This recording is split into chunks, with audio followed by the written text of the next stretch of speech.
Good evening.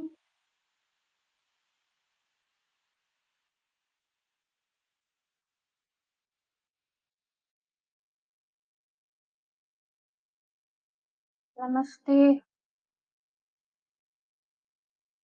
Pranjali.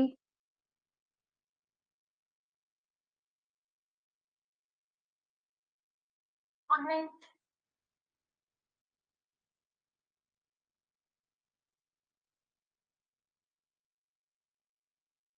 Good, बचा के तो रखना पड़ेगा ना, और कल के लिए तो थोड़ा सा ज्यादा बचा के रखिएगा, क्योंकि कल 2 क्लास होगी ना। थोड़ा सा वेट कर लेते हैं सबके लिए, उसके बाद स्टार्ट करेंगे क्लास। कल हम लोग पब्लिक एडमिनिस्ट्रेशन को खत्म कर देंगे, ठीक है।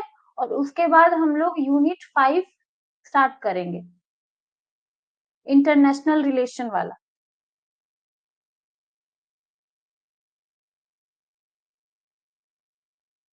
बिल्कुल, हम पढ़ाएंगे और आप लोग पढ़िएगा, ठीक है। तो लगभग हम लोग के अब अच्छे खासे यूनिट्स कवर हो जाएंगे। लास्ट में हम लोग यूनिट 4 को कंप्लीट करेंगे और आराम से हम लोग का सिलेबस कंप्लीट हो जाएगा। और जब जब अभी मुझे लग रहा है कि अब से लेकर नेक्स्ट मंथ तक हम लोग को संडे को भी क्लास लेनी पड़ेगी।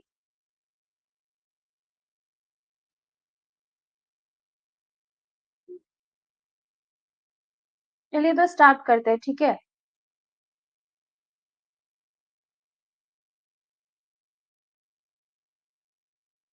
आज हम लोग theories and principle of organisation पढ़ेंगे, जिसमें देखिए पहली चीज ये है कि साइंटिफिक मैनेजमेंट मैंने पढ़ा दिया है। साइंटिफिक मैनेजमेंट थ्योरी होती है। Theories and principle of organisation में हम लोग को 3 थ्योरी पढ़नी है, फर्स्ट, सेकंड एंड थर्ड। तो साइंटिफिक मैनेजमेंट थ्योरी मैंने पहले ही सबको पढ़ा दी है बहुत अच्छे तरीके से। अब हम लोग को पढ़ना है ब्यूरोक्रेटिक थ्योरी और ह्यूमन रिलेशन थ्योरी। और साथ में आज हम लोग पढ़ेंगे मैनेजिंग द ऑर्गेनाइजेशन का थ्योरीज ऑफ लीडरशिप। चलिए स्टार्ट करते हैं।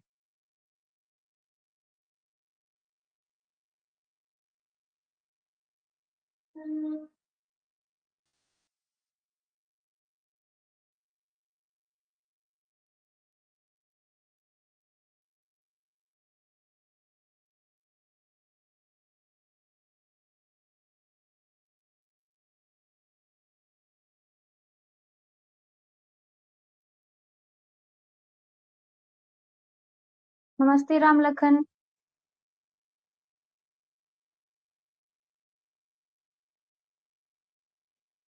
इस मंथ के 15 को। चलिए, अब मैं जब पूछूंगी कि क्लियर हुआ कि नहीं हुआ, उस समय आप लोग बताइएगा, चैट ऑफ कर दीजिए, क्योंकि बात करेंगे तो फिर कंफ्यूजन क्रिएट होगा।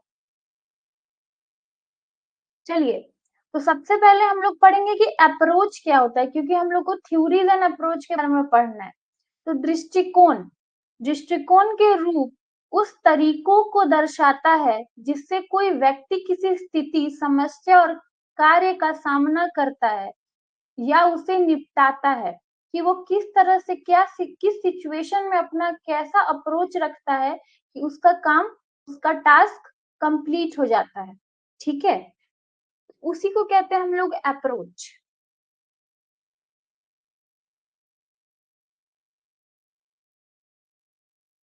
या किसी भी चीज को संभालने के लिए उपयोग की जाने वाली शैली या तरीका को समाविष्ट करता है, चाहे वो व्यक्तिगत मामला हो या पेशेवर परियोजना हो या फिर जीवन के किसी अन्य पहलू हो। इस पे ये सबसे ज्यादा इम्पोर्टेंट क्या रहता है कि आप किसी भी सिचुएशन में किस तरह के अप्रोच का यूज करते हैं अपने काम को कंप्लीट करने के लिए, उस सिचुएशन से डील करने के लिए। उसी को हम लोग क्या कहते हैं, अप्रोच कहते हैं, ठीक है। और ये आप एग्जाम्पल अगर व्यक्तिगत मामले में भी ले सकते हैं, और किसी भी जीवन के पहलू पे हर व्यक्ति अपना अगर अप्रोच नहीं रखता है किसी सिचुएशन को डील करने के लिए, तो उसको परेशानी की सामना करना पड़ता है, ठीक है। तो बहुत सारे थिंकर्स आए, उन्होंने अलग-अलग अप्रोचेस दिए, ओके? तो उसके बारे में हम लोग को पढ़ना है। और बहुत टाइप के अप्रोच होते हैं, जैसे कि अब हम लोगों ने देखा सिस्टमैटिक अप्रोच होता है। गुड इवनिंग मधु, अभी बस 2 स्लाइड हुआ है, ठीक है?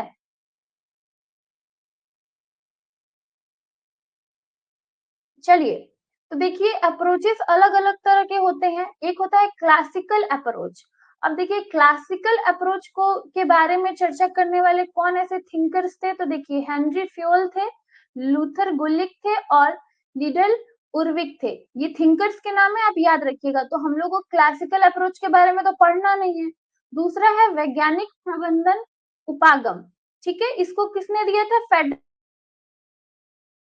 मैंने इसको बहुत अच्छे तरह से बताया हुआ है, तो हम लोग इसे नहीं पढ़ेंगे। उसके बाद आता है ब्यूरोक्रेटिक अप्रोच, जिसको हम लोग नौकरशाही उपागम भी कहते हैं। इसको किसने दिया था? मैक्स वेबर ने। अब इनको हमको पढ़ना है। चौथा क्या है? मानवीय संबंधात्मक उपागम, जिसको किसने दिया? एल्टन मेयो ने।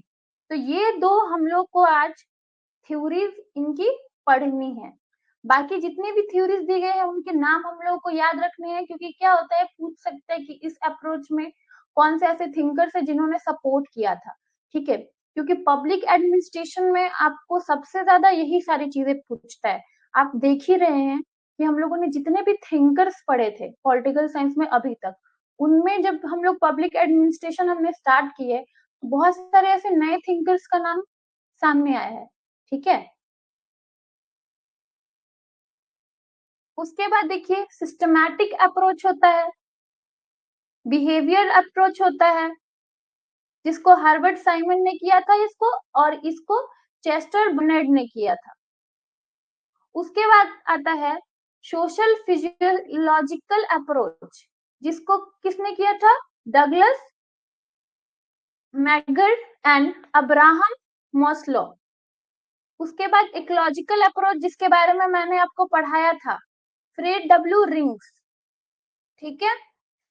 तो इसमें से बहुत सारे अप्रोचेस के बारे में हम लोग ऑलरेडी जानते हैं।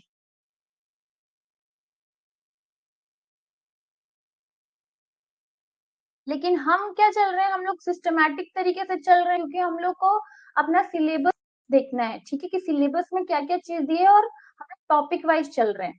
तो आज सबसे पहले हम लोग क्या पढ़ेंगे? नौकरशाही उपागम के बारे में, जिसको मैक्स वेबर ने दिया था, ब्यूरोक्रेसी अप्रोच। तो ये क्या कहता है? तो नौकरशाही शब्द वेबर के साथ अभिन्न रूप से जुड़ा हुआ है, किंतु उसका प्रयोग अर्वाचीन है। प्रारंभ में 18वीं शताब्दी में इस शब्द का प्रयोग फ्रेंच सरकार के अधिकारियों ने डेस्कों को ढकने वाले कपड़े के लिए किया जाता था, ठीक है? ब्यूरोक्रेसी। अब ये बोल रहा है कि इन्होंने पहली बार, जब भी देखिए ब्यूरोक्रेसी जो शब्द है, नौकरशाही जो शब्द है, वो सिर्फ वेवर के ही साथ नहीं जुड़ा हुआ है। इससे पहले भी 18वीं शताब्दी में जो फ्रेंच सरकार थी, वो क्या करती थी, किस रूप में इसको, इसके बारे में चर्चा करती थी? तो जो डेस्कों के ऊपर जो कवर लगा रहता है, उसके रूप में इसकी चर्चा की जाती थी। बाद जहां जहां सरकार में निरकुशलता, संकुचित दृष्टिकोण तथा सरकारी अधिकारियों के स्वेच्छाचारित दिखाई पड़ी, वहां पे नौकरशाही कहा जाने लगा। बाद में क्या हुआ कि देखा गया कि जो गवर्नमेंट है वो क्या हो रही है, सही नहीं है।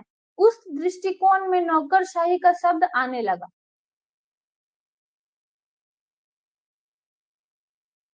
धीरे धीरे ये भाईवाट नियमों का कठोर पालन, अनु, अनु, सॉरी, अंतरदायित्व, जटिल प्रक्रिया तथा निहित स्वायों के लिए जाने लगा। इसका मतलब ये क्या बोल रहा है?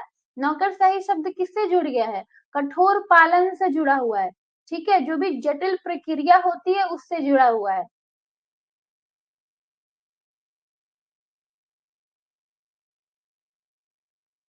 हाय तरुण।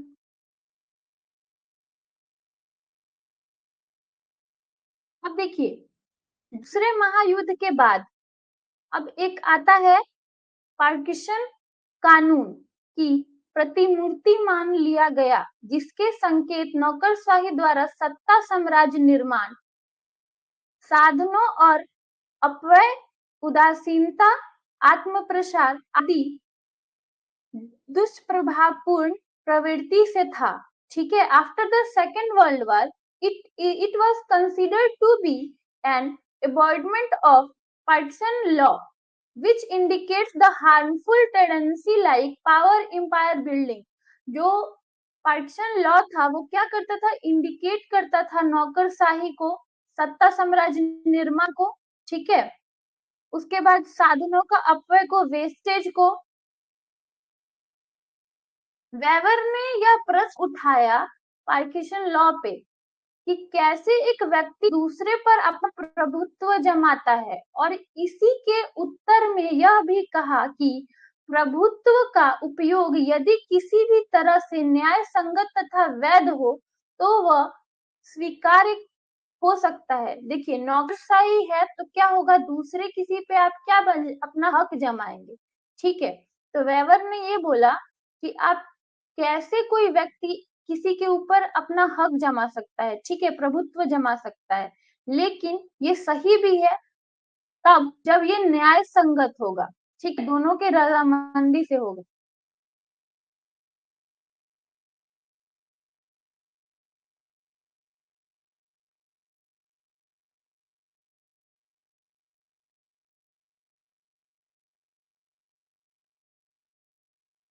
करुण, आपको किस मीडियम से पढ़ना है?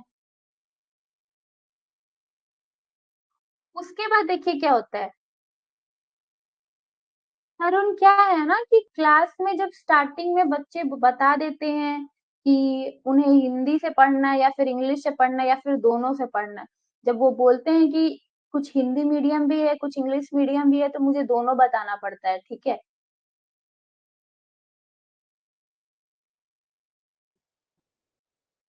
डिपेंड करता है बच्चे कौन से मीडियम से हैं लाइव इस टाइम। ठीक है,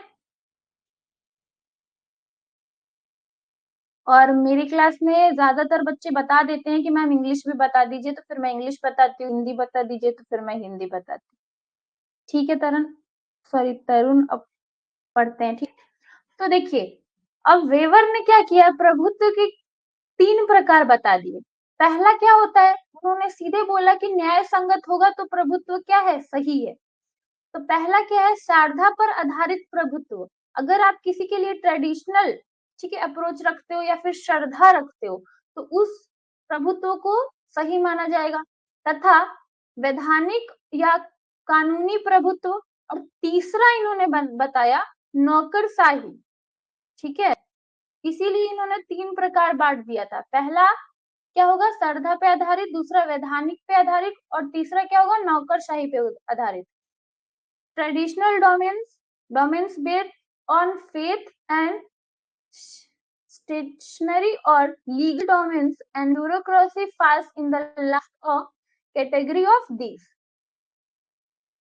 तो देखिए, वेवर ने अपने शब्दों में कहा, शासन व्यवस्था संगठन चाहे पूंजीवादी हो अथवा समाजवादी, यदि तकनीकी कुशलता पर आश्रित मुद्दे, ठीक है, प्रशासनिक कार्य करने हो तो विशेषकृत नौकरशाही के बिना कोई चारा नहीं है। इसमें यही बोला जा रहा है कि आप एक बात बताइए, आपको कोई भी टास्क करना है, ठीक है, तो आप क्या करोगे, कोई ऑर्गेनाइजेशन होगा तो उस ऑर्गेनाइजेशन कैसे होगा, मैंने हमेशा से बताया कि ऑर्गेनाइजेशन कैसा होना चाहिए, हायरार्की सिस्टम होना चाहिए। ठीक है, तो एक दूसरे पे आप जब तक प्रभुत्व नहीं करोगे तब तक आपका जो ऑर्गेनाइजेशन है, संगठन है, वो नहीं चल सकता है। ये क्लियर है?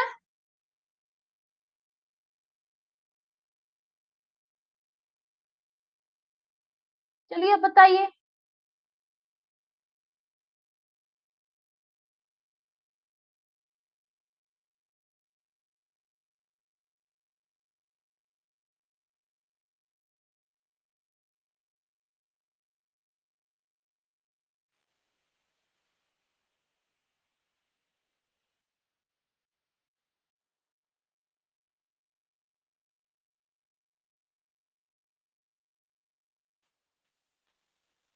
चलिए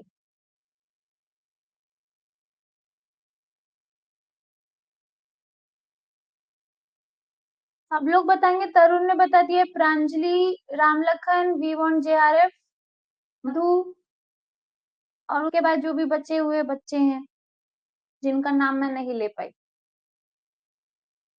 जो लोग लाइव बैठे हुए हैं, कोई काम कर रहे हैं, वो भी बता सकते हैं। फटाफट कमेंट कीजिए, फिर आगे बढ़ेंगे। ठीक है, इसमें कोई ऐसी बात नहीं थी जो समझ में नहीं आने वाली थी। अब इसमें बस याद वो करना है कि आप लोगों को बहुत सारे थिंकर्स का नाम है, उसको याद रखना है। वेवर के शब्द में इन्होंने क्या बात बोली है वो सब याद रखना है। ठीक है, अब देखिए ह्यूमन रिलेशन अप्रोच जिसने किसने दिया था, एल्टन मेयो ने। ठीक है, अब इनको हम लोग को पढ़ना है। ह्यूमन रिलेशन से समझते हैं कि ह्यूमन रिलेशन क्या होता है। मेयो ने श्रमिकों के बवाल और उनकी उत्पादन क्षमता का गंभीर अध्ययन किया था। ठीक है, ह्यूमन रिलेशन मतलब आप समझ रहे हैं कि वहां के लोगों के बारे में बात हो रही है। ठीक है, तो जो मेयो थी उन्होंने क्या बोला था कि श्रमिकों के जो भी चीजें उनके लाइफ में चल रही थी उसके ऊपर और उत्पादन की क्षमता के ऊपर इन्होंने अध्ययन किया था।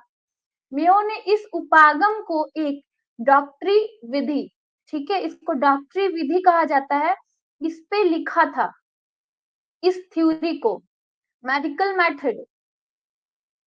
उसके बाद देखिए अपने शोध के आधार पर उन्होंने कुछ विद्वत्पूर्ण लेख और कतिपय ग्रंथ प्रकाशित किए। और इन्होंने जब ये विधि लिखी, डॉक्टरी विधि, इस पे इन्होंने बहुत से किताब लिखे, लेख लिखे, ग्रंथ लिखे, उसके बारे में हम लोग पढ़ेंगे। 1927 में एल्टन मेयो ने हर्थॉन प्लांट, ये एक कंपनी का नाम है, कारखाने का नाम है, ठीक है, एक फैक्ट्री का नाम है, में एक महत्वपूर्ण अनुसंधान किया। उनका ध्यान विशेष रूप से कारखाने में काम करने वाले कर्मचारियों के व्यवहार पर था। ठीक है,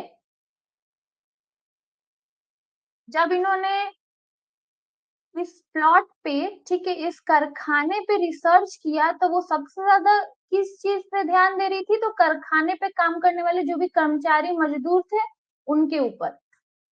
उन्होंने यह देखा कि कार्यकर्ता महसूस करते हैं कि उनका काम ध्यान से देखा जा रहा है, उन्हें समर्थन मिल रहा है, तो वे उत्साहित और प्रोत्साहित होते हैं। ये चीज हम सब जानते हैं कि अगर हम लोग को कोई व्यक्ति, ठीक है, थोड़ा सा हौसला देता है कि आप अच्छा काम कर रहे हो, इसीलिए क्या होता है, बहुत सारे ऐसे कंपनीज होते हैं उसमें टाइम टू टाइम अगर आप कोई गोल अचीव करते हो तो आपको गिफ्ट दिए जाते हैं। तो वो गिफ्ट इसलिए दिए जाते हैं कि आप मोटिवेट हो सको। ठीक है, तो यही चीज उन्होंने देखा कारखाने में कि लोगों को लगता है जो वहां पे कार्य कर रहे हैं कि उनके काम को, जो उनके ऊपर जो भी लोग हैं वो बहुत ध्यान से देखते हैं, और इससे क्या होता है, वो अपने कार्य के प्रति हमेशा क्या रहते हैं, उत्साहित रहते हैं और प्रोत्साहित होते हैं। इस अनुसंधान के मानव संबंध सिद्धांत को उन्नत किया। इसी सिद्धांत ने क्या किया, ह्यूमन रिलेशन थ्योरी को क्या किया, उन्नत किया, जिसमें सामाजिक परिस्थितियों और संगठनात्मक रूप से कार्यकर्ताओं के बीच संबंध को महत्व दिया। इसका मतलब जो ऑर्गेनाइजेशन है और जो वहां पे लोग काम करते हैं उनके बीच में संबंध है। तो एक तरह से ऑर्गेनाइजेशन में भी कौन काम कर रहा है, ह्यूमन काम कर रहे हैं। ठीक है, वो भी टॉप लेवल पे। और जैसे मालिक हो गए, उनके नीचे जो भी स्टाफ होते हैं वो हो गए, और एक वर्कर्स हो गए, ये भी क्या है, एक तरह से ह्यूमन है। तो ह्यूमन रिलेशन थ्योरी के बारे में तब ये अप्रोच सामने आई। यह सिद्धांत उस समय के संगठनों के लिए एक महत्वपूर्ण पारदर्शी है, क्योंकि यह दिखाता है कि काम के परिणामों को प्रभावित करने में सामाजिक और मनोवैज्ञानिक कारकों का महत्व क्या है। ठीक है, इसमें ये बोल रहा है कि उस समय जो भी संगठन थे, ठीक है, ऑर्गेनाइजेशन थे, इसके बारे में वो चर्चा की गई थी, ठीक है, उसको देखकर। तो इसमें इन्होंने ये देखा कि अगर आप कोई भी काम को प्रभावित तरीके से कराना चाहते हैं, ठीक है, उसमें क्या होगा कि आपको सामाजिक तौर तरीके से भी उसका महत्व देना पड़ेगा और साथ में मनोवैज्ञानिक तरीके से भी महत्व देना पड़ेगा। फॉर एग्जाम्पल, आप बताइए किसी भी कंपनी में अभी मैंने बताया बोनस देते हैं, ठीक है? तो जो भी वर्कर्स होते हैं उनके अंदर ये होता है कि मैंने काम किया तो मुझे इस तारीख को बोनस मिलेगा, ठीक है? तो एक तरह से वो क्या हो रहे हैं, प्रोत्साहित हो रहे हैं, इन्फ्लुएंस हो रहे हैं अपने काम को करने में, ठीक है? और मान लीजिए कि एक एक दूसरा ऑर्गेनाइजेशन है जो अपने वर्कर्स के साथ भी अच्छा नहीं है और ना ही वो बोनस दे रहा है, तो वहाँ के वर्कर्स खुद ही डल हो जाएंगे काम करने में, ठीक है? तो अगर आपको अच्छा आउटकम चाहिए तो आपको ये चीज देखना पड़ेगा कि आपके वर्कर्स क्या चाहते हैं, ठीक है? उसके बाद एल्टन मेयो का मानव संबंध सिद्धांत व्यक्तियों के समृद्धता और कर्मचारी संतुष्टि पर काम करने वाले कार्यस्थल और वातावरण और सामाजिक व्यवहार पर प्रभाव डालता है। अब एनवायरनमेंट की बात हुई है कि यहाँ पे जो भी वर्कर्स वो काम करते हैं उनका एनवायरनमेंट कैसा है, ठीक है? साथ में क्या है, सोशल बिहेवियर कैसा है एम्प्लॉइज का, ठीक है? और एम्प्लॉइज का कितना सेटिस्फेक्शन रहा है, इन सब पे जोर देना चाहिए। इसी को क्या कहते हैं, ह्यूमन रिलेशन थ्योरी कहते हैं। ये क्लियर हुआ?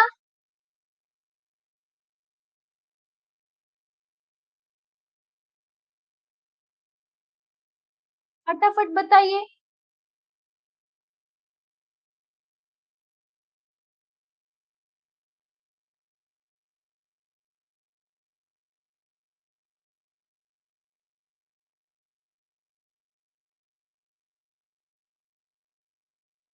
गुड। अब देखिए कुछ फैक्टर्स हैं जिसको इसमें इम्पोर्टेंस देनी चाहिए, आपको पता होना चाहिए, ठीक है? तो सामाजिक कारक महत्वपूर्ण है।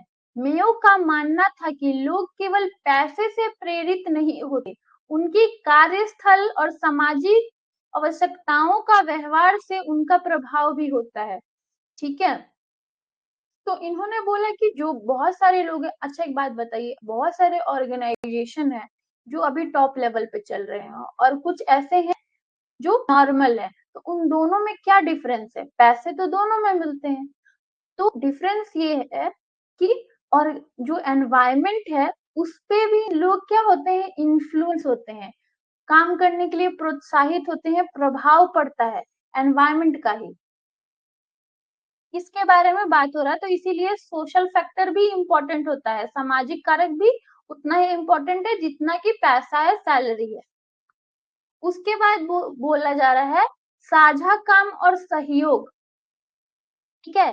तो मेयो ने क्या बोला है कि टीम वर्क इम्पोर्टेंट है, ठीक है? टीम वर्क और कर्मचारियों के बीच सहयोग की महत्वता पर जोर दिया। जब लोग अपने सहकर्मियों द्वारा मूल्यांकित और समर्थित महसूस करते हैं तो वे बेहतर काम करते हैं।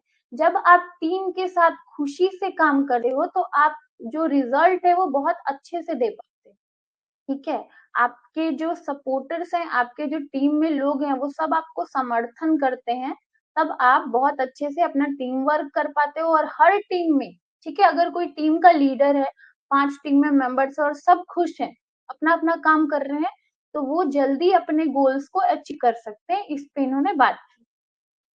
उसके बाद क्या है, औपचारिक समूह, सॉरी, अनौपचारिक समूह। उन्होंने देखा कि कार्यस्थल में अनौपचारिक समूह जैसे मित्रता या दल व्यवहार और प्रदर्शन पर गहरा प्रभाव डालते हैं। ये समूह समर्थन को आत्महत्या का अनुभव प्रदान करते हैं, ठीक है? इसमें ये बोल रहा है कि अनौपचारिक जो भी समूह है वो नहीं होनी चाहिए किसी भी कार्यस्थल पे। अब क्या होता है कि आप एक छोटे से ग्रुप में साथ में रहते हो और आप किसी पर्सन को जो बाहर से आता है उसको आप जल्दी अपनाते नहीं हो। तो इससे क्या होता है कि जो एक व्यक्ति है उस पे प्रभाव पड़ता है, ठीक है? या फिर अभी हम लोग देख रहे हैं रिलेशंस बनते हैं कंपनीज़ में। तो जो अगर आपके रिलेशन में कोई इंसान कंपनी में जाता है तो आप उसके साथ क्या करोगे? अच्छा व्यवहार करोगे और जो आपसे आप आपके जानकारी में नहीं है, आप उसके साथ अच्छा व्यवहार नहीं करोगे। तो ये सब प्रेशर का कारण होता है। तो इनको इन्होंने बोला नहीं होना चाहिए। उसके बाद बोला संचार महत्वपूर्ण है, इसका मतलब कम्युनिकेशन बहुत इम्पोर्टेंट है। मेयो ने प्रबंधकों और कर्मचारियों के बीच प्रभावी संचार को महत्वता को जोड़ दिया। जब संचार खुला और पारदर्शी होता है, तो विश्वास और वफादारी को बढ़ावा देता है। ठीक है? इसमें ये बोला गया है कि जो भी प्रबंधक होते हैं, मैनेजर्स होते हैं और एम्प्लॉइज होते हैं, उनके बीच में जो भी बातचीत होनी चाहिए वो ओपन होनी चाहिए और ट्रांसपेरेंट होनी चाहिए। ठीक है? इससे क्या बनेगा? विश्वास बनेगा और वफादारी रहेगी और कार्य करने में सबको अच्छा लगेगा। उसके बाद क्या है? पहचान और प्रतिक्रिया। कर्मचारियों के प्रयासों की पहचान करना और प्रतिक्रिया प्रदान करना उनके मनोबल और प्रेरणा के लिए अनिवार्य है। मेयो ने सकारात्मक प्रोत्साहन की शक्ति पे विश्वास किया। इसमें मैंने यही आपको बताया था ना, फॉर एग्जाम्पल फीडबैक देना, ठीक है, बोनस देना। ये सब क्या हुआ? पहले आप किसी एम्प्लॉयी को देखो कि वो अच्छा कर रहा है या फिर बुरा कर रहा है। अगर बुरा भी कर रहा है तो आप उसको बताओ कि ऐसे-ऐसे अगर आप किसी सिचुएशन में डील करोगे तो आप अपना काम कमिट कर सकते हो। दूसरा, अगर कोई व्यक्ति, कोई एम्प्लॉयी अच्छा काम कर रहा है तो आप उसको अच्छा फीडबैक दे सकते हो, पॉजिटिव फीडबैक दे सकते हो।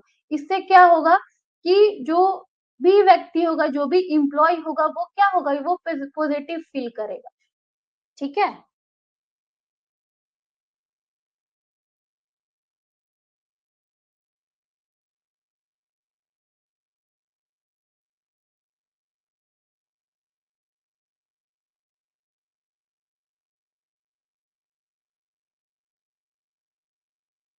क्लियर है यहाँ तक?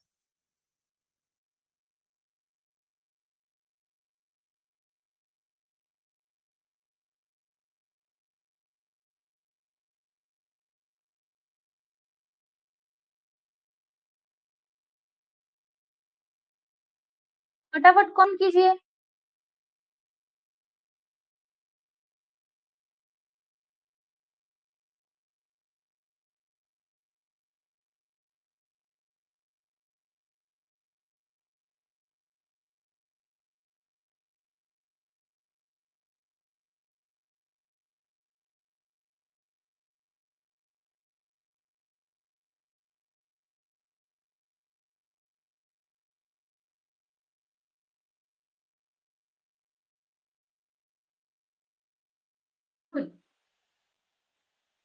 चलिए, क्या होता है मनोवैज्ञानिक आवश्यकताएं।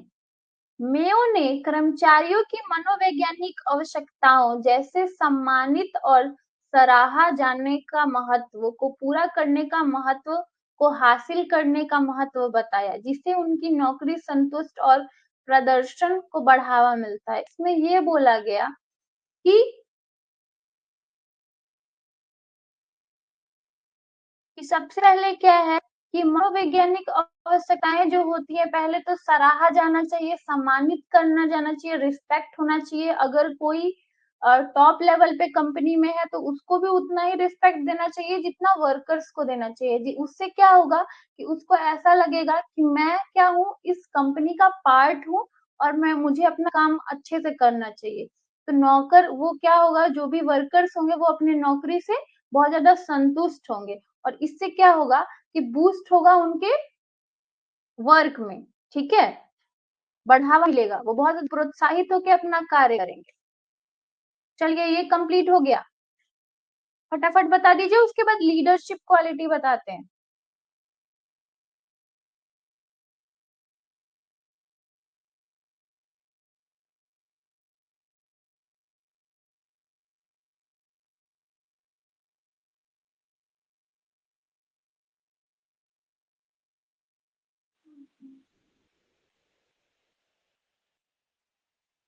समझ में आ रहा है सबको?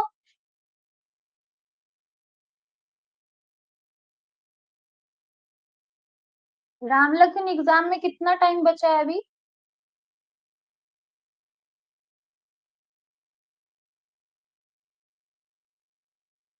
हमारी काउंटिंग इधर उधर हो गई थी।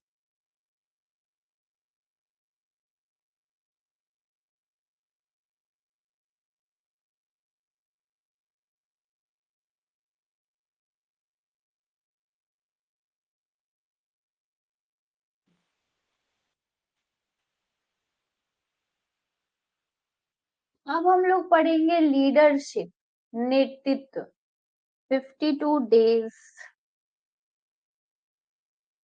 अभी तक लेकिन आया नहीं एग्जाम फॉर्म।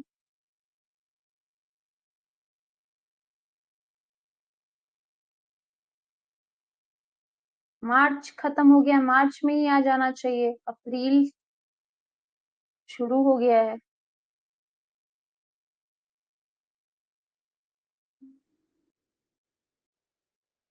चलिए, तो किसी भी प्रशासन में नेतृत्व की एक अत्यंत महत्वपूर्ण भूमिका है। यह नेतृत्व का ही गुण है जो किसी प्रशासनिक संगठन को सफलता या फिर विफल बनाता है। ठीक है, अभी नहीं हो रहा है रामलखन, अभी तो नोटिफिकेशन ही नहीं आया है फॉर्म।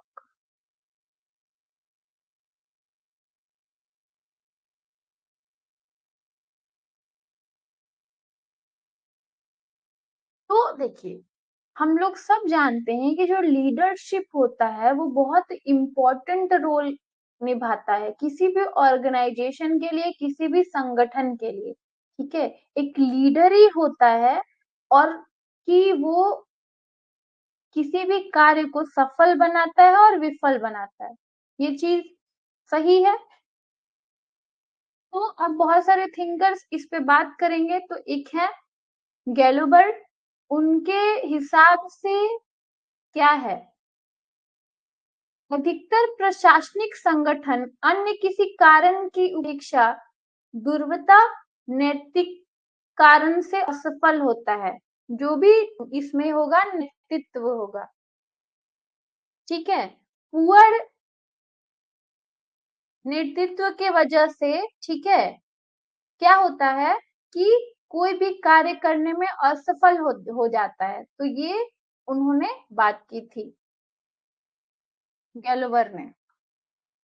अब इसका अर्थ क्या होता है, मीनिंग क्या होता है, इसके बारे में जानेंगे। तो नेतृत्व एक दी हुई स्थिति में लक्ष्य प्राप्ति की दशा में किसी व्यक्ति या समूह के प्रयासों का प्रभावित करने की प्रक्रिया है। Leadership is the process of influencing the efforts and individual and groups towards to achieving the goals in the given situation। ये क्या होता है कि किसी भी इंडिविजुअल के इफर्ट्स पे ये बेस्ड होता है। ठीक है, कि आप उस सिचुएशन में क्या हो रहे हैं, आप अपने ग्रुप पे कैसा आप लीडरशिप क्वालिटी रखते हैं, कैसा अप्रोच रखते हैं कि आप उस कार्य को करने में सफल होते हैं या फिर विफल होते हैं। ठीक है, इसीलिए कहा जाता है कि लीडर इंपॉर्टेंट होता है ना।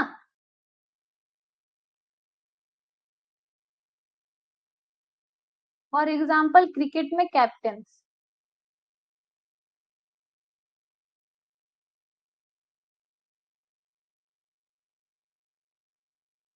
सही बोला मैंने, कुछ भी हो जाए। ठीक है, क्या होता है, जो लीडर्स होते हैं उन पे ही सारी जिम्मेदारी आ जाती है कि आपने अगर अच्छे से लीडरशिप की चीजें की होती, क्वालिटी आपके अंदर होती, तो हम आज इन चीजों में जीत गए होते। तो अब देखिए कैरेक्टरिस्टिक क्या होते हैं लीडरशिप के, ठीक है, नेतृत्व के। तो सबसे पहला क्या है, अनुयायियों को एकत्रित करना। तो किसी भी लीडर के अंदर ये चीज होनी चाहिए कि अपने जो भी अनुयायी हैं उनको इकट्ठा करके रखना। ठीक है, उसके बाद क्या है, आचरण और व्यवहार से प्रभावित करना, अपने आचरण और अपने व्यवहार से लोगों को प्रभावित करना।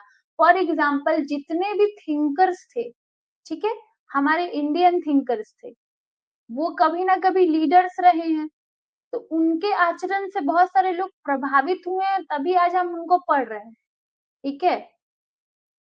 और तीसरा क्या है, पारस्परिक संबंध होना चाहिए। आप हर लोगों के बारे में, हर इंसान से आपका कुछ ना कुछ संबंध होना चाहिए, ठीक है।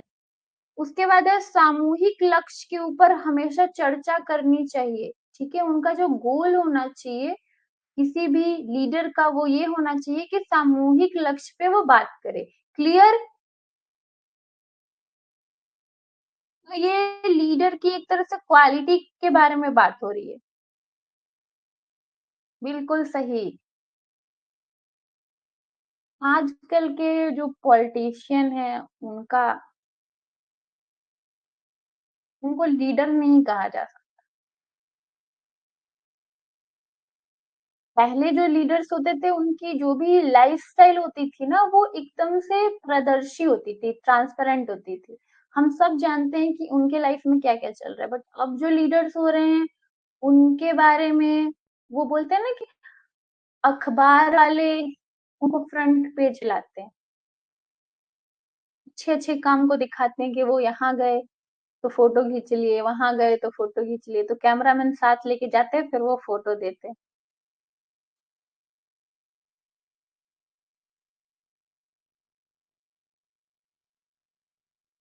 ठीक है।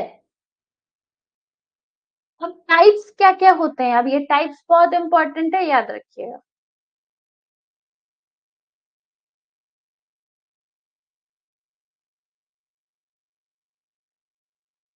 एक होता है ऑटोक्रेटिक लीडरशिप, निरकुश नेतृत्व। यह एक ऐसा नेतृत्व है जिसके अंतर्गत अनुयायी भयवंश कार्य करके अधीनस्थ वही कार्य करते हैं जिसे करने के लिए कहा जाता है।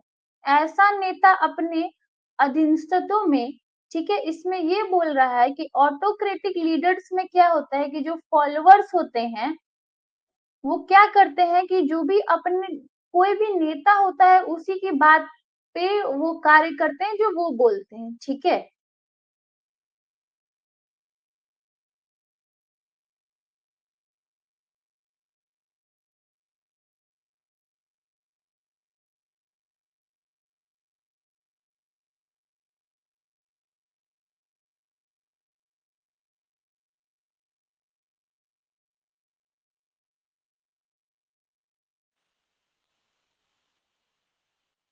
क्लियर है?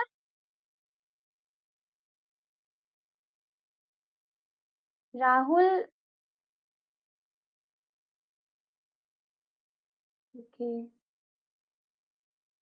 जब तक जेआरएफ नहीं मिलता है तब तक नाम ही वी वांट जेआरएफ, ठीक है ना। देखिए उसके बाद आता है एक फ्री रेन लीडरशिप, ठीक है, निर्वाण नेतृत्व।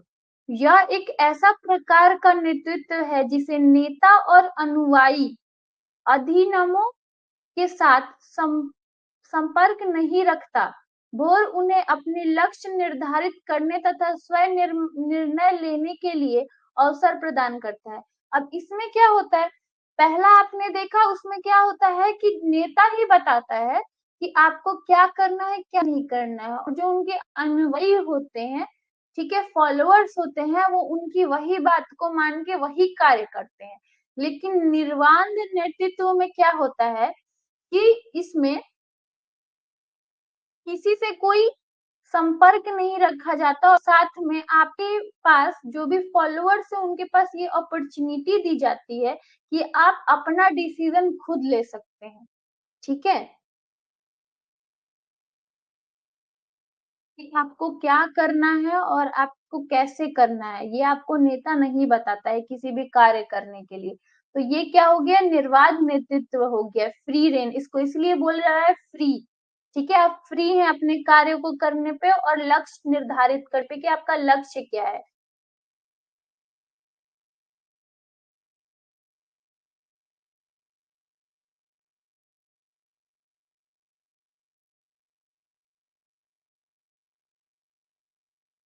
बिल्कुल।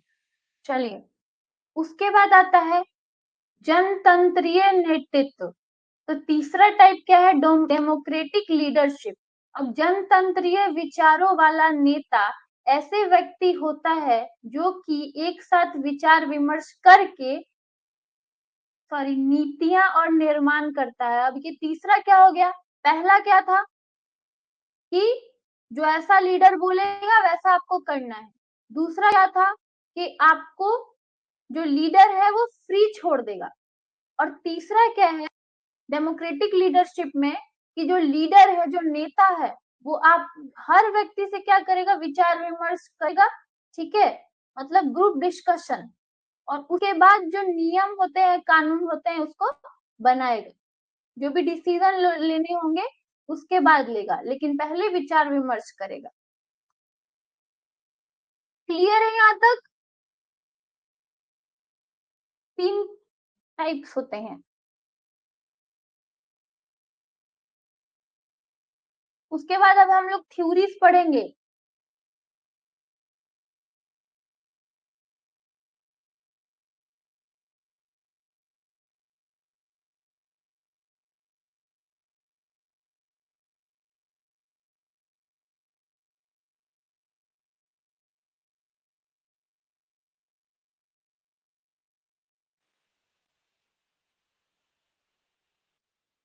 थ्योरीज को अच्छे से पढ़िएगा क्योंकि थ्योरीज थोड़े से इम्पोर्टेंट होते हैं। ठीक है, इसमें हम लोग को जो ये टॉपिक है उसमें थ्योरीज के बारे में ही पढ़ना है।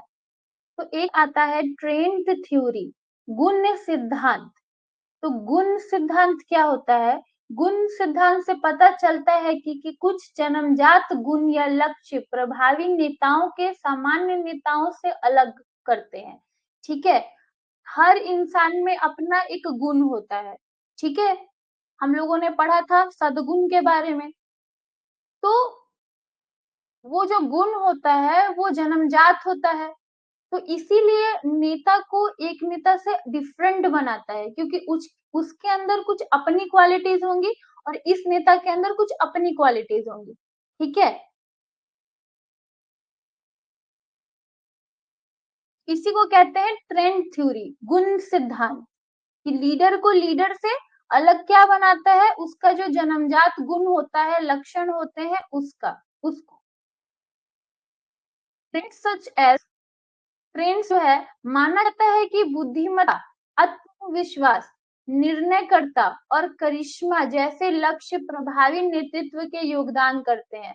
तो इसमें ये क्या हो गई? इंटेलिजेंस की है। तो हर व्यक्ति के अंदर अब खुद की इंटेलिजेंस होती है। ठीक है, कॉन्फिडेंस होता है। बहुत सारे ऐसे लीडर्स होते हैं जिनके अंदर कोई आत्मविश्वास नहीं होता, तो वो एक अच्छा नेता नहीं बन सकते। तो ये सब किस में आ जाएगा? तो ट्रेंड्स में आ जाएगा, ट्रेंड्स थ्योरी में। ठीक है, गुण सिद्धांत में।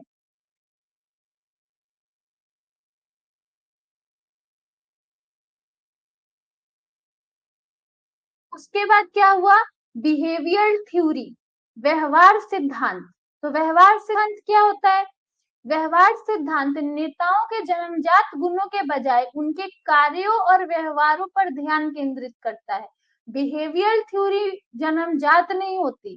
ठीक है, आप क्या कार्य कैसे कर रहे हो और लोगों के साथ क्या व्यवहार कर रहे हो, उसको देखा जाता है, उसको केंद्रित किया जाता है। ठीक है, इसमें क्या होता है? यह दो मुख्य प्रकार के नेतृत्व व्यवहार को पहचान करता है। पहला तो कार्यमुखी है और दूसरा क्या है? लोगों का अनुमुख है। पहले में क्या होता है कि लक्ष्य प्राप्त करने के लिए केंद्रित करता है और दूसरा संबंध बनाने के लिए केंद्रित करता है। बिहेवियर थ्योरी में दो टाइप्स को आइडेंटिफाई किया गया है लीडर के लिए। ठीक है, पहला तो उसको लक्ष्य पे होना चाहिए कि वो लक्ष्य प्राप्ति के लिए क्या क्या कार्य कर रहा है, और दूसरा वो लोगों से संबंध बनाने के लिए क्या क्या कार्य कर रहा है। सिद्धांत बताता है कि प्रभावी नेता दोनों व्यवहारों के संयोजन प्रदर्शित करते हैं। अगर कोई नेता बिहेवियर थ्योरी में अच्छा होता है, इसका मतलब क्या है कि उसके अंदर एक अच्छी लीडरशिप क्वालिटी है, कि वो एक तो पहले अचीविंग गोल्स में भी फोकस्ड है और दूसरा लोगों से लीडर जो बिल्डिंग बनाते हैं रिलेशनशिप के, उसके लिए भी वो सही है। उसके बाद आता है द ग्रेट मैन थ्योरी। अब ग्रेट मैन थ्योरी क्या बताती है कि प्रभावी नेता जन्मजात गुणों और लक्षणों के साथ पैदा होते हैं, उन्हें प्राकृतिक नेता के रूप में अलग करते हैं। देखिए इसमें पहले ही बता दिया कि ग्रेट मैन थ्योरी, इसमें कुछ उनके क्वालिटीज होते हैं ना, जो उनको प्राकृतिक नेता के रूप में ला देते हैं उनको, और बाकी लोगों से अलग कर देते हैं। ठीक है, आप लोग देखते होंगे कि अब आजकल ये बहुत ज्यादा फेमस हो गया है ये चीज, कि बहुत कम ऐसे लोग मिलेंगे ना जिसको आप देख के बोलोगे कि हाँ ये रियल पर्सन है। ठीक है, आपको अंदर से लगेगा कि नहीं ये सच बोल रहा है या फिर बोल रही है, या फिर ये रियल पर्सन है। ठीक है, तो यही कुछ नेता होते हैं इस प्रकार के जो जिनको प्राकृतिक नेता बोल दिया जाता है। यह सिद्धांत मानता है कि कुछ व्यक्तियों में बुद्धिमत्ता, करिश्मा और निर्णयकर्ता जैसी अद्वितीय विशेषताएं होती हैं जो उनको दूसरों से प्रभावित ढंग से नेतृत्व करने की क्षमता बढ़ती है।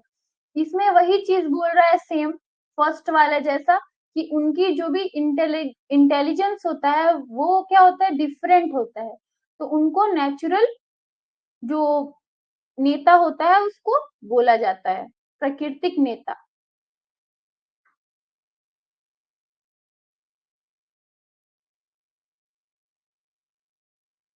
लेकिन क्या हुआ कि ग्रेट मैन थ्योरी के लोगों ने बहुत ज्यादा आलोचना की। यह नेतृत्व क्षमता के आकार पर देने में व्यक्तिगत गुणों को महत्व पर प्रकाश डालता है। ठीक है, क्योंकि क्या होता है कि ये व्यक्तिगत गुणों पे बहुत ज्यादा प्रकाश डालता है, इसीलिए एक नेता को कैसा होना चाहिए। ठीक है, सबसे पहले एक नेता को क्या होना चाहिए कि जो भी अपने लोग हैं, जो लक्ष्य है उसके प्राप्ति लिए बात करे। लेकिन इनको क्या बोला गया कि प्राकृतिक तरह से इनको अलग बता दिया गया है। ठीक है, लोग तो समान होते हैं ना।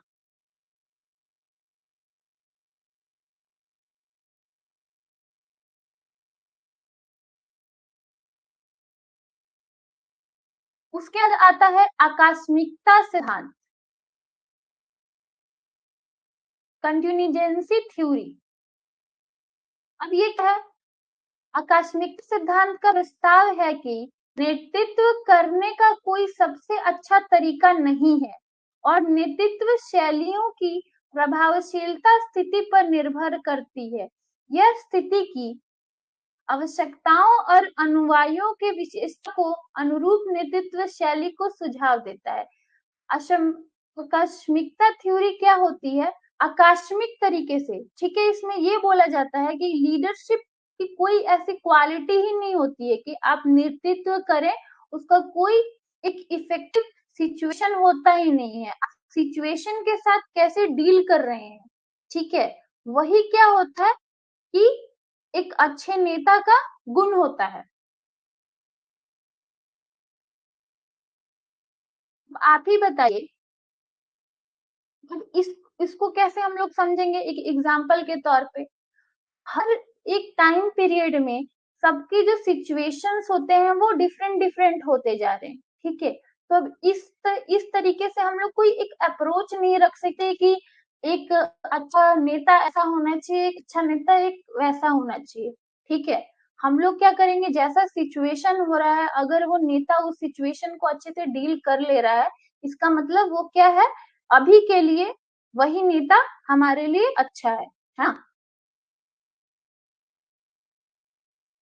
उसके बाद आ रहा है द लाइफ साइकिल अप्रोच, नेतृत्व सिद्धांत का जीवन चक्र दृष्टिकोण से पता चलता है कि प्रभावी नेतृत्व व्यवहार किसी संगठन के विकास के चरण के आधार पर भिन्न होता है।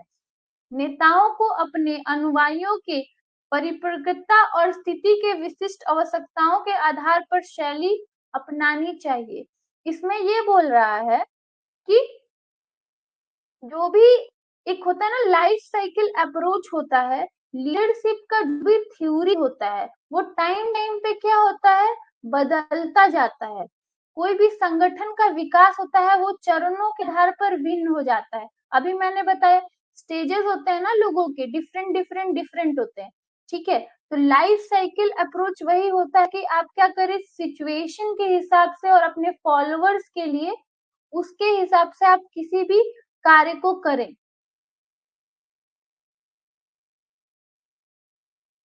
उसके बाद आता है पथ लक्ष्य सिद्धांत। तो नेतृत्व के पथ लक्ष्य सिद्धांत में कहा गया है कि नेताओं को अनुयायियों के लक्ष्यों को प्राप्त करने के लिए रास्ते स्पष्ट करने चाहिए। पहले तो फॉलोवर्स होते हैं, ठीक है, उनके अनुयायी होते हैं, तो उनको आप नेता को बताना चाहिए कि आपको कैसे इस कार्य को पूरा करना है, ठीक है। लक्ष्यों को प्राप्त करने के लिए रास्ते को स्पष्ट करना है। उसके बाद समर्थन देना चाहिए और अनुयायियों की जरूरती स्थिति के आधार पर अपनी नेतृत्व शैली को समायोजित करना चाहिए। देखिए हर जगह क्या होगा, अलग अलग फॉलोवर्स होंगे और उनके गोल्स अलग अलग होंगे, ठीक है। तो एक अच्छा नेता तभी बन पाएगा जब आपको पता हो कि आपके जो फॉलोवर्स हैं उन सब की परेशानियां अलग हैं और उन सब के परेशानियों को आपको सुनना है और उनका समाधान निकालना है, ठीक है। और आप अपने फॉलोवर्स के जरूरतों को भी पूरा कर रहे हैं, ठीक है। उसके आधार पर आप अपने सिचुएशन के आधार पर आप कोई भी नियम कानून बना रहे हैं, तो उसी को आप एक अच्छा नेता कहेंगे, है ना। कि आप, ऐसा नहीं है कि कोई नेता बोल दे कि एक जगह अगर कोई थ्योरी लग रही है तो आप उसी थ्योरीज को हर जगह लगाइए, नहीं। हर सिचुएशन में अलग अलग चीजें होती हैं उसको कंप्लीट करने के लिए। दिस थ्योरीज इनसाइज, सॉरी, यह सिद्धांत प्रेरणा और प्रदर्शन को बढ़ाने के लिए नेतृत्व व्यवहार को अनुयायियों के लक्ष्यों के साथ संरेखित करने पे जोर देता है। इसमें क्या होता है, लास्ट वाले थ्योरीज में जो फॉलोवर्स पे बहुत ज्यादा जोर दिया गया है कि फॉलोवर्स को मोटिवेट करना चाहिए, उनके परफॉर्मेंस पे, उनको परफॉर्मेंस को देखना चाहिए। ये क्लियर हुआ।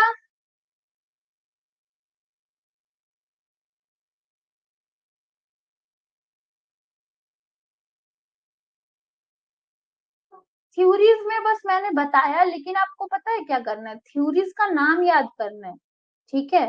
कि ट्रेंड थ्योरी क्या होती है, बिहेवियर थ्योरी क्या होती है, बिहेवियर अप्रोच क्या होता है, क्योंकि नाम आएगा उसके बारे में तो आप पढ़ चुके हो। तो आप जब नोट्स बनाइएगा तो सिर्फ नाम लिखिएगा कि इस थ्योरी का ये नाम है, बस हो गया। यहाँ तक क्लियर है। फटाफट कमेंट कीजिए।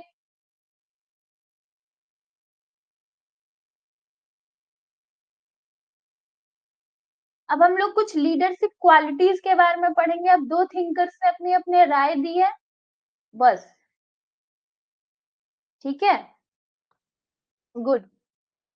तो एक थिंकर आती है केओल, इन्होंने क्या बोला है कि जो गुण होते हैं, क्वालिटी होती हैं किसी भी लीडर के, लीडरशिप क्वालिटीज क्या क्या होते हैं।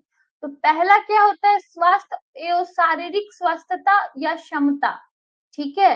हेल्थ और फिजिकल फिटनेस और एबिलिटी, ये होनी चाहिए किसी भी नेता में।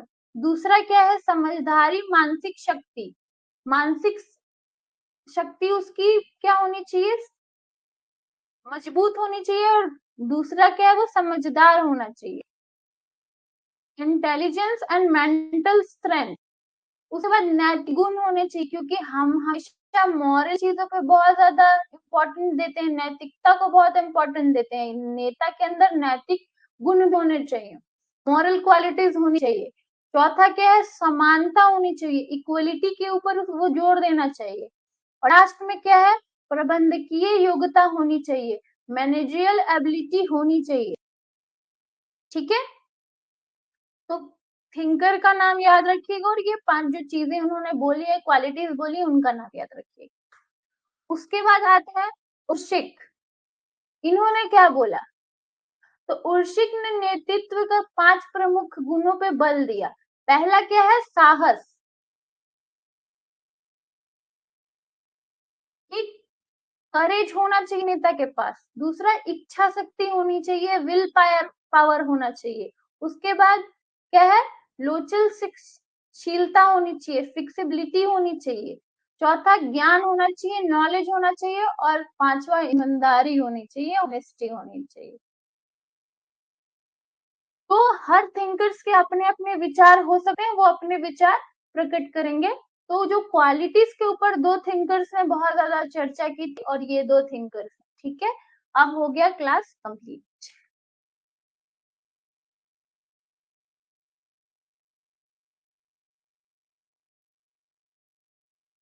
क्लियर?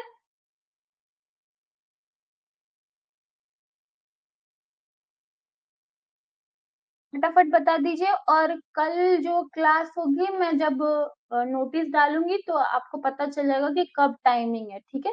टाइमिंग थोड़ा सा बदलेगा क्योंकि 2 क्लास लेनी है ना हम लोग को। अगर हम 10 बजे से क्लास लेंगे तो वो 12 बज जाएगा, तो वो नहीं करना ना। थोड़ा सा इधर उधर टाइमिंग करेंगे, वो मैं नोटिस में डाल दूंगी। चलिए कल मिलते हैं, ठीक है। और कल पब्लिक एडमिनिस्ट्रेशन कंप्लीट हो जाएगा और हो सके तो फिर स्टार्ट भी हो जाएगा नया यूनिट। गुड नाइट, शुभ रात्रि।